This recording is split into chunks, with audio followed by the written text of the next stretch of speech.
jasnim. Slovenac, ja, mi Slovenci, to je narodna partija. Šta se postigne kad neko kaže mi Slovenci?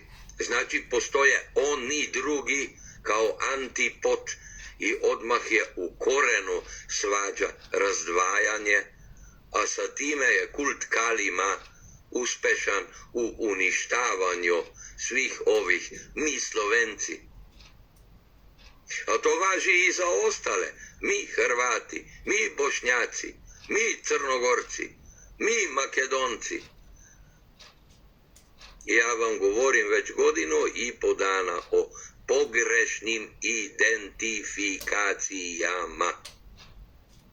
Ja vam celo vreme govorim o jednom rodu.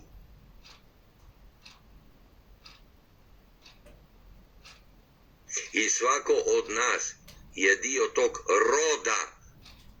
A sada, ako je on odabrao nekak putem fuzbalske mentalitete, nekakvu identifikaciju s nečim što je posljedica uspešnog delovanja Kalima,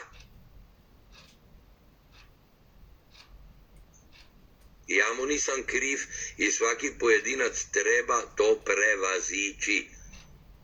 Kad ti kažeš ja sam čovek, to znači da nisi Slovenac, da nisi Srbin, to znači da nisi Ukrajinac, nisi Austrijanac, nisi ništa od toga što ti je nametnuto, pa si ti prihvatio da ti to jesi.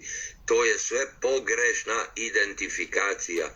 Mi smo svi jedan veliki rod, braćo i sestre. I ako ovo sad ovako nastavi, onda rod nestaje.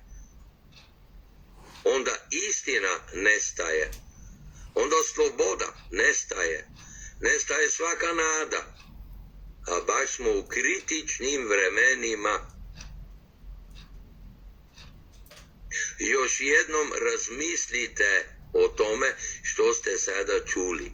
Znači bilo kakva pripadnost nekakvoj sekti Slovenija, sekti Hrvatska, sekti Mađarska, sekti Finska. Nema nikakve osnove u realitetu života. Jer takve identifikacije, takvo sektaštvo nema svoj kamen temeljac u istini. To je iluzija, to je laž.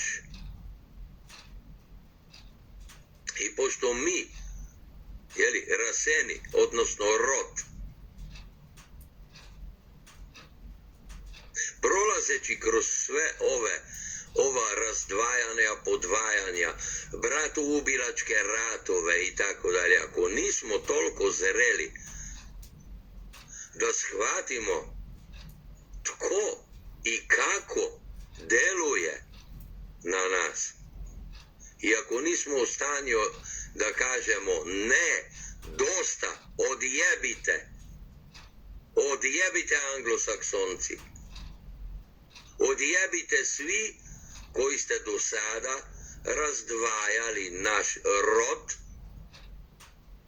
i koji još razdvajate naš rod i koji služite sekti za uništenje našeg roda. Novi svjetski poredak je sekta Kalima. NATO pakt je sekta Kalima. Vlade, bilo to slovenska, hrvatska, bilo koja vlada, u sekti je Kalima. Čitav sistem, sada postojeći sistem na svetu, je od Kalima, od tame, od crnine, od vraga, sotone, šejtana, kako god da ga zovete. I različite kulture, različite tradicije, različite religije zovu istu stvar različitim imenima. Spoznajte to, prepoznajte to, prevaziđite svoju nacionalnu identifikaciju, jer je ona laž.